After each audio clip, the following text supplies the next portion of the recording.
Let us begin. Okay. So students, we are discussing magnetic materials, all right. Now, as I mentioned, थोड़े बहुत concepts है जो कि तुम्हारे पिछले chapter, that is this 10th chapter, magnetic fields due to electric current. So there are a few things which have been explained in this chapter, and they have mentioned about those things in the current chapter, that is magnetic materials. So what I'll do is I'll explain to you all in short whatever is required, that whatever you all should know for today's session. Okay, fine. Okay, before that, you guys have to tell me one thing. Do you all know what is right hand thumb rule? Have you heard about it before? या Yes, पहले ma'am. पता है what is Yes, Yes, ma'am. ma'am. Okay, so if you all know, then one thing, one concept is already done. Okay, one thing that we are supposed to know from the previous chapter is right hand thumb rule. So as you all can see the diagram over here, right hand thumb rule is very simple, students.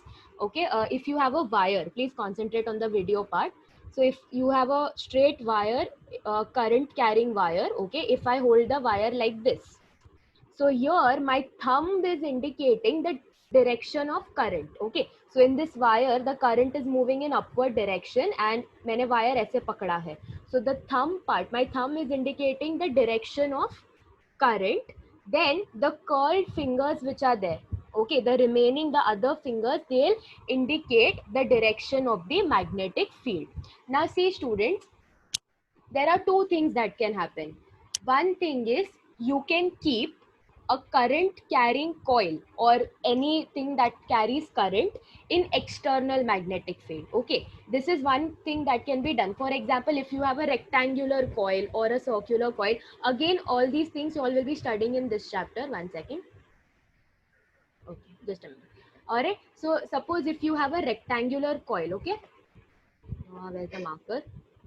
So if there is a rectangular coil, okay, please think of it as a rectangular coil. It is kept in an external magnetic field. Okay, this coil, this is a current carrying coil which is kept in external magnetic field between two magnets. So what will happen? There will be a certain force that is exerted on this current carrying coil. Okay, fine. All right, students, please keep your audios and videos off. All right, keep yourselves mute, and only if you have to ask a doubt, then unmute. All right, right? Otherwise, there will be disturbance in the audio. Okay, fine. So, students, as I was saying, there are two things that can happen. Firstly, if we have a current carrying coil, we can keep that coil in external magnetic field, and because of this, some amount of force is exerted on this current carrying coil. Okay, fine, this is one thing that can happen. Second thing is, if you normally have a current carrying coil or a current carrying wire like this, okay, that wire will generate a magnetic field around it. Okay, so when you willingly place a current carrying any this thing, equipment or wire or coil in an external magnetic field, force is exerted on the wire. Okay, if there is no external magnetic field, nothing, and there is just one simple current carrying wire or current carrying coil, what is going to happen? There will be a magnetic field produced around that wire or coil. Okay, so these two things you all should know, very important. So when we apply right hand thumb rule is applied in order to find the direction of the magnetic field that is being produced by the wire. Okay, so as you all can see here, they have drawn this one right hand and the person is holding a wire, and the thumb is indicating the direction of the current. Okay, and you all can see these concentric circles around it. These circles are indicating the magnetic field. So for a straight wire, the magnetic field produced by the charges moving inside the wire, okay, the magnetic fields are is indicated by concentric circles. Okay, so this is right hand thumb rule. So this is one thing that you all should know. Okay, another thing that is required from this chapter is, let us move a little bit ahead. Students, last time we discussed what is magnetic dipole moment. Okay, fine. So all those concepts have been discussed in the previous chapter. Okay, so just a minute. It's on page number 238. Okay, fine.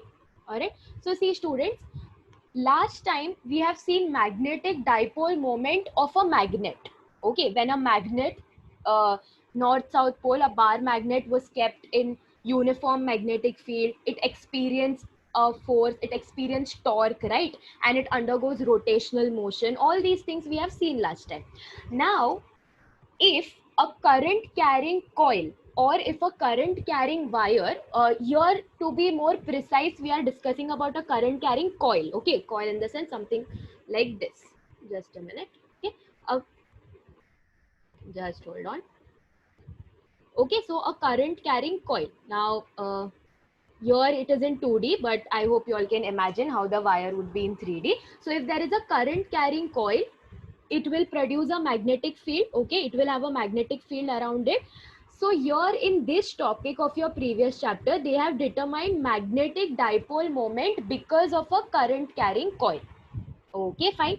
We have seen magnetic dipole moment because of a bar magnet, right? Yes or no? That is small m is equal to q into 2l. So this we have seen last time, where q is the pole strength and 2l is the distance between the two poles. Yes or no? Here we will be seeing magnetic dipole moment because of a current carrying coil. Okay, fine. So here you all can see this formula over here. Mu is equal to n into Ia. Students, what is magnetic moment over here? See, here magnetic moment is denoted by mu. Okay, this is the magnetic moment caused because of a current carrying coil. Okay, so it is indicated by mu. Its formula is I into A. Okay, what is I, students? I is the current that is flowing through the coil, and what is A? A is the area of the coil. Now, obviously, if the coil is, if we are discussing about circular coil, what is the area going to be? Pi r square. Okay, it is very obvious. So I is the current and A is the area of the coil. What is this N stands for? This N stands for number of coils. Now, for example, if I am discussing of magnetic dipole moment of just one coil, okay, of just one coil, then this formula is going to be mu is equal to Ia. That's it, because N will be 1, right? But if we have multiple coils, then the number N will change accordingly. Okay, fine. So this formula is something that you all have to remember from the previous chapter, that is this 10th chapter. The formula is for magnetic dipole moment of a current carrying coil. Okay, fine. So this is one more thing that you all are supposed to remember from this chapter. Next thing that is there, okay, for next thing, students, I would like to show you all one picture. This actually I referred from a video. All right, fine. So here, students, see the left hand side diagram. The left hand side diagram is indicating the white circle, it is a current carrying coil, okay, and the yellow lines are indicating the magnetic field. All right, now if it is a straight wire, okay, if it is a straight wire in which current is in this direction, as the diagram was there in right hand thumb rule, the magnetic field produced is like this. Okay, fine. Yes or no? But now we are discussing about a current carrying loop. So here the magnetic field is produced like this. Okay, fine.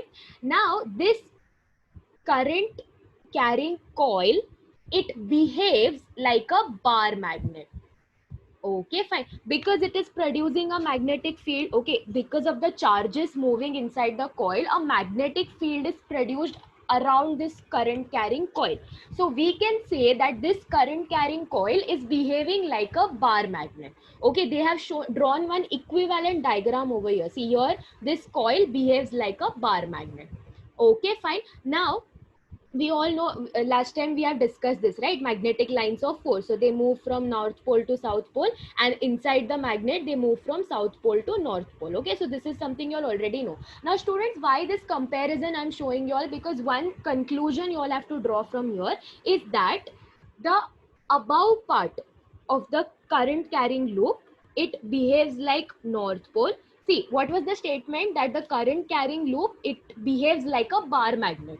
Okay, because of the all the magnetic field etc produced around it, it behaves like a bar magnet. And we all know that bar magnet has two poles, right? So here in this current carrying coil, the upward part acts like north pole, and the downward part of the coil acts like south pole. Now see, students, here you all can see the arrows. The arrow is indicating the direction of current. If you all observe from here, like if you all observe from upward direction, okay, you all will see that the current is moving in anti-clockwise direction.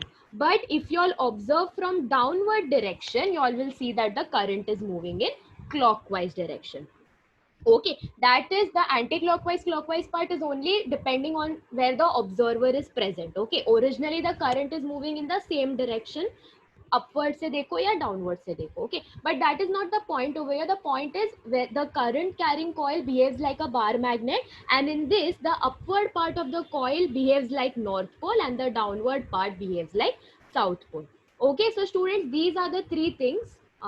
Just a minute. These are the three things that you all should remember from this previous chapter.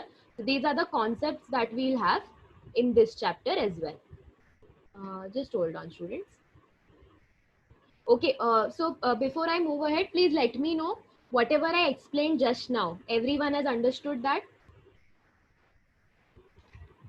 Yes, ma'am. Yes, ma'am. Yes, ma'am. Yes. Yes, miss.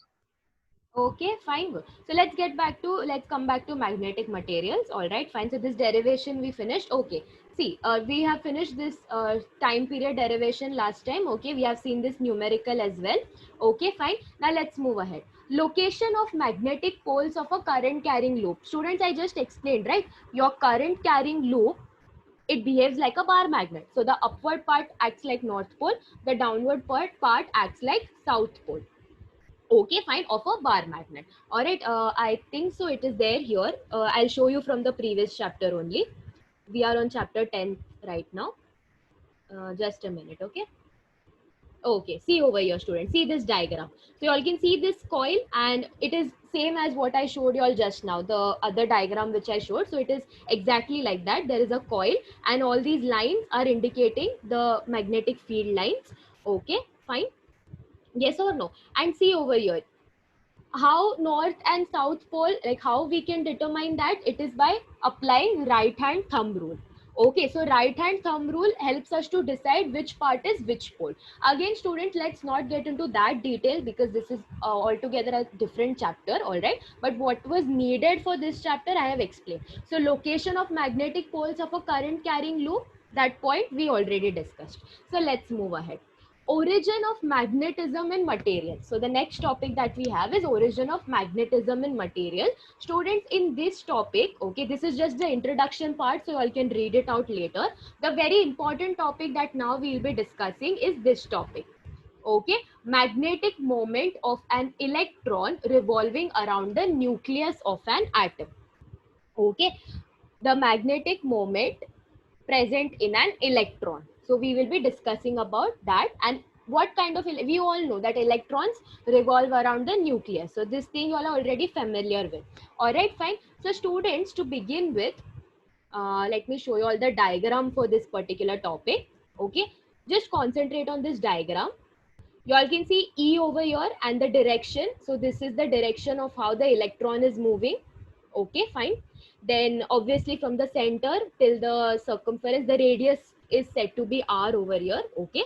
As if for now, do not concentrate on the other parts, but just concentrate on this circle, the electron that is revolving around the nucleus, the center dot, think of it as the nucleus. All right, fine. Students, don't you all feel this is something equivalent to a circular current carrying loop that I just showed you all? Yes or no? The circular current carrying loop, and see this part. It was on page number 338. Just a minute. From the previous chapter.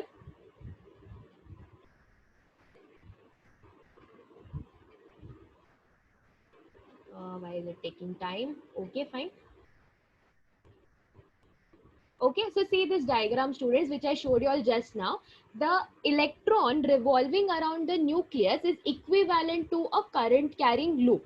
Now, why I'm discussing this is because right now when the derivation of where the electron is revolving around the nucleus, it involves kind of comparison from the previous chapter. Okay, wait, if you all are not understanding, let me get back here.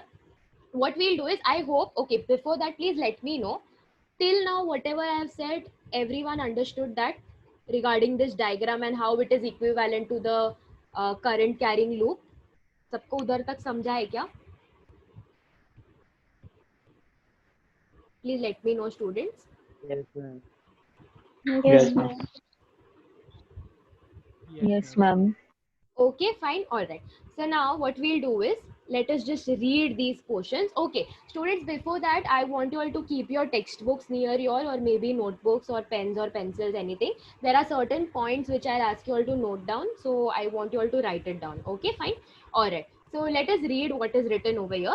Let us consider an electron revolving around positively charged nucleus in a circular orbit as a simple model. Okay. A negatively charged electron revolving in an orbit is equivalent to a tiny current loop, the point which I just mentioned.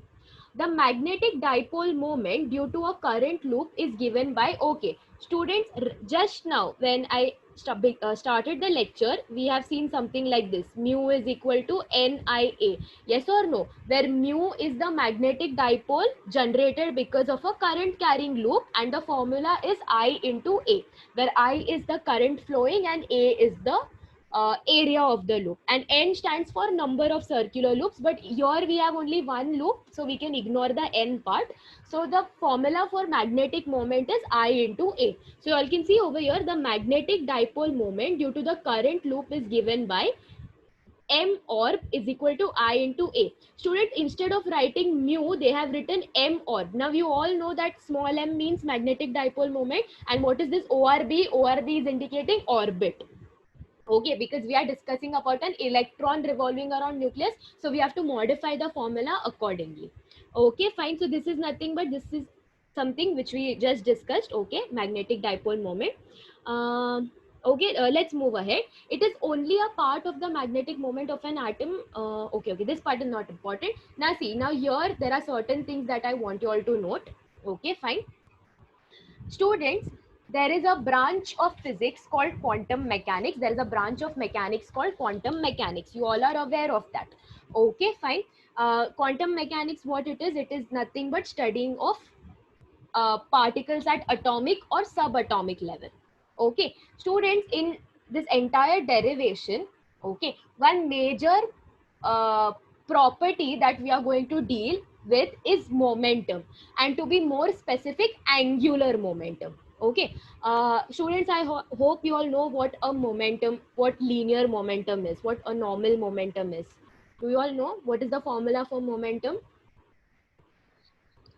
P into V. No, not P into V. P is the indication for linear momentum. P is the notation for linear momentum. P is equal to what? Anyone?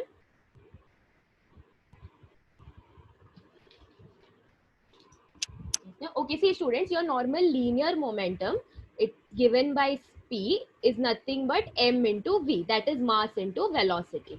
Okay, fine, this is linear momentum. All right, fine. What is angular momentum? Angular momentum is represented by capital L. Okay, students, I want you all to note these things down. Okay, if you all don't remember, that is okay, but please note it down somewhere. So this P is equal to, this is small p, okay, small p. Small p is equal to mv is linear momentum. If I have to write the equivalent formula for angular momentum, so students, angular momentum is denoted by capital L. Okay, capital L is equal to, we have already discussed this point last time, that when we are discussing about rotational motion and everything, we have to consider angular mass, and angular mass is nothing but I, that is moment of inertia. Students, please don't get confused. Here the I that I'm talking about is moment of inertia, okay, not current. Moment of inertia is angular mass. So angular momentum L is equal to I into omega. Okay, what is omega? Omega is nothing but angular velocity. So this is for, this formula is for linear momentum. This formula is for angular momentum. You all can note this down. Students, we won't be using these formulas in the derivation. Okay, we won't be using these formulas in the derivation, but you all should know about these formulas. Okay, fine. So if you all have noted this down, then I'll move ahead. Okay, so I was discussing about quantum mechanics, okay, or quantum physics. So it is studying of particles at atomic or subatomic level. Now students, in this quantum mechanics, there are two types of angular momentum. Okay, in quantum mechanics, because students, why I have brought quantum mechanics into picture, because we are discussing about an electron. Yes or no? So electron is a subatomic particle, right? That's the reason all these things have come into picture. There are certain terminologies that you all should know. That is the reason I started with this. So what you all can do is you all can note down one thing, that in quantum mechanics, okay, there are two types of angular momentums. Okay, there are two types of angular momentums. The first type is spin angular momentum. Okay, fine. I hope you all are understanding what I've written. Okay, so the first type is spin angular momentum. The second type is orbital angular momentum.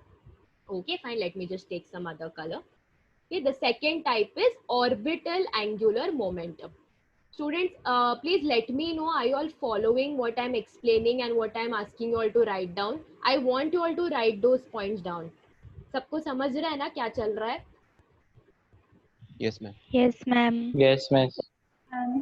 Okay, fine. All right. So students, in quantum mechanics, there are two types of angular momentum. First is spin angular momentum. Second is orbital angular momentum. Okay, fine. All right. Now, let us continue with the reading part where I was discussing. Okay, fine. All right. So see this, student. An electron possesses an intrinsic angular momentum, the spin angular momentum. Students, what does the word intrinsic over here means? In physics, when the term intrinsic comes into picture, so intrinsic is something that is naturally present. Okay, so the electron that we are discussing right now, in that electron, one type of angular momentum is already present. And what is that? Spin angular momentum. Okay, so spin angular momentum is naturally present inside that electron. Okay, fine. This much is clear. Now, just a minute. Okay, fine. Spin magnetic dipole moment results from this intrinsic spin. Now, students, what is this intrinsic spin and all? You all know, right? Your electrons possess half spin. I think so. You all have heard about this in chemistry somewhere. Okay, your electron, they half spin means plus half and minus half. There was something known as Pauli's exclusion principle in your chemistry. Yes, ma'am. where we find out the quantum numbers, the principal quantum number, and there are many factors, and the last factor was to find the spin. Yes or no, whether it is we can consider it to be plus half or minus half. So that spin results for spin magnetic dipole moment. Okay, fine. So these are some things that is already present in the electron. It is naturally present in the electron. Okay, fine. Okay, students, before I move ahead, the session is about to end in 9 minutes. Okay, fine. So when the session ends, please see to it that you all rejoin.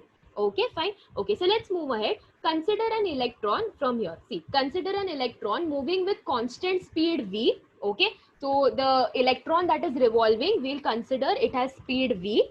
Okay, in a circular orbit of radius r about the nucleus as shown in the figure. If the electron travels a distance of 2 pi r, students, what is 2 pi r? 2 pi r is nothing but the circumference of the circle. Okay, fine. In time t, what is this time t? This capital T is nothing but the time period, that is the time required for the electron to complete one revolution. Okay, fine, as simple as that. Then its orbital speed. Okay, the orbital speed v is equal to 2 pi r upon t. Now, students, this is very simple. Speed is equal to distance upon time. Okay, fine. So, speed we have denoted by v. What is the distance? Distance is the circumference, 2 pi r. And what is the t over here? The time period, capital T. So, v is equal to 2 pi r upon t. Please let me know if everyone has understood how this formula has arrived. This one. सबको समझा ना कैसे आया ये? Yes, ma'am. हाँ, ma'am. Okay, fine. All right. Now, students, why they are discussing all these points? Because all these points will be used in the derivation ahead. That is the reason. Okay, fine. So let's move ahead. Just a minute. Okay, fine. So thus, the current I associated with this orbiting electron of charge E is, see this part, you all can see I is equal to E upon T. This formula everyone can see, I is equal to E upon T. Please pay attention where my cursor is. All right.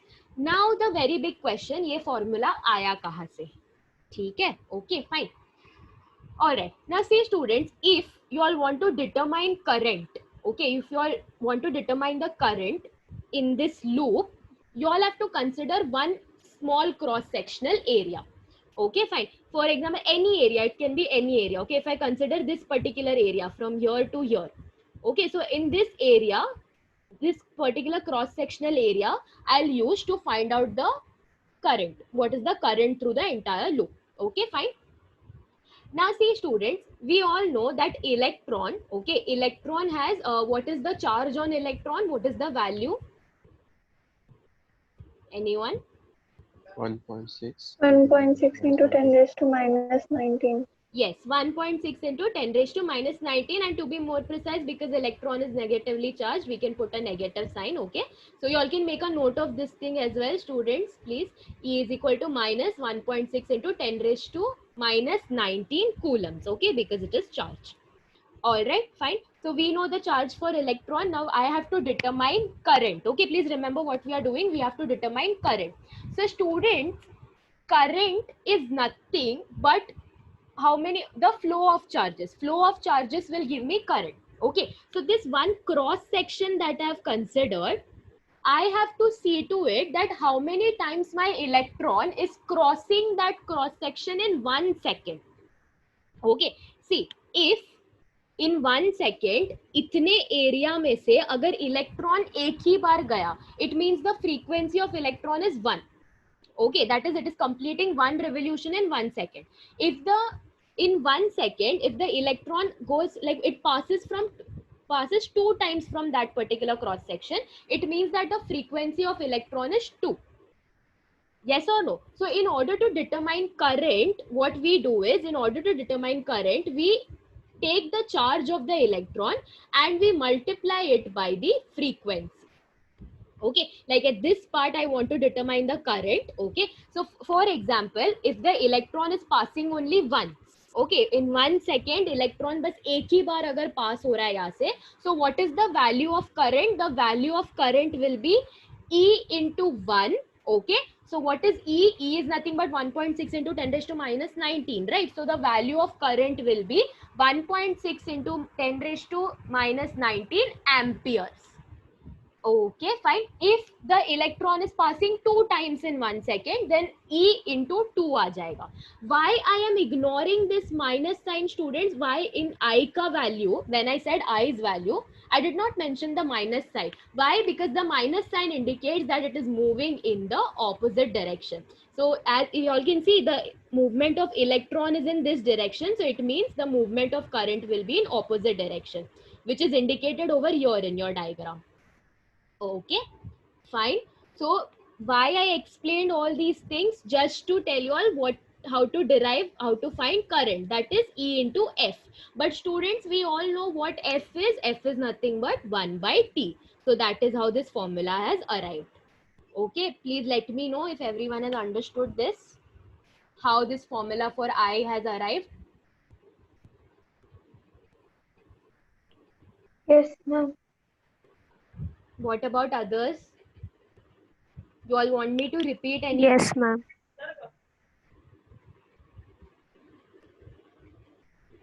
You all want me to repeat? Okay, fine. See, okay, students. So if I have to determine the current in this loop, all right, what I'll do is, normally what is done is that we consider a small area of this loop, okay, a small part of the loop, and in that particular area we will see that how many times electron will pass through this particular part in 1 second. Okay, now this will give me the frequency. Yes or no? मतलब अगर 1 second में electron एक बार घूम रहा है, सो F is 1. अगर 1 second में electron 2 बार घूम रहा है, मतलब F is 2. Yes or no? So if from this particular area, if the electron is just passing once in 1 second, so what will be my current? My current is going to be E into 1.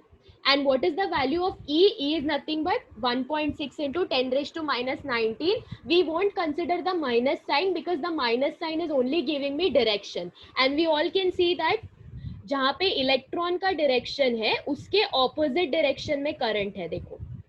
Okay, fine, that is because of that minus sign. So E into the frequency will give me the value of current. Okay, fine, but we all know that frequency is nothing but 1 upon T, right? It is reciprocal of your time period. So my formula for current is going to be E upon T. Okay, fine. See students, current, how to determine current? Current is the flow of charges, right? What you all can do is, okay, if you all are facing confusion, you all can note down one thing.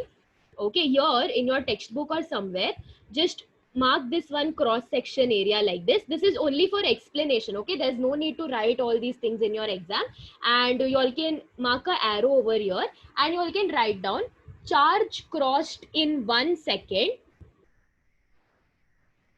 Charge crossed in 1 second is equal to current. Charge crossed in 1 second is equal to current.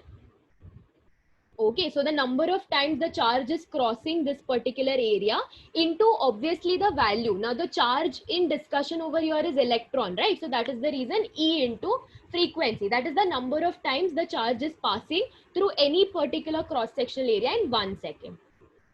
Okay, fine. And the minus sign of that electron, we won't write it in I's value. Why we are not writing it? Because instead of the minus sign, here the current is flowing in the opposite direction. So जहाँ पे एक electron move हो रहा है, उसके उल्टा current घूम रहा है. Okay, you all have understood this thing. The meeting is about to end. Just a minute. Everyone, please let me know whatever I explained till now. You all understood? Yes or no? Yes, ma'am. Yes, ma'am. Yes, Yes, ma'am. Okay, just a minute.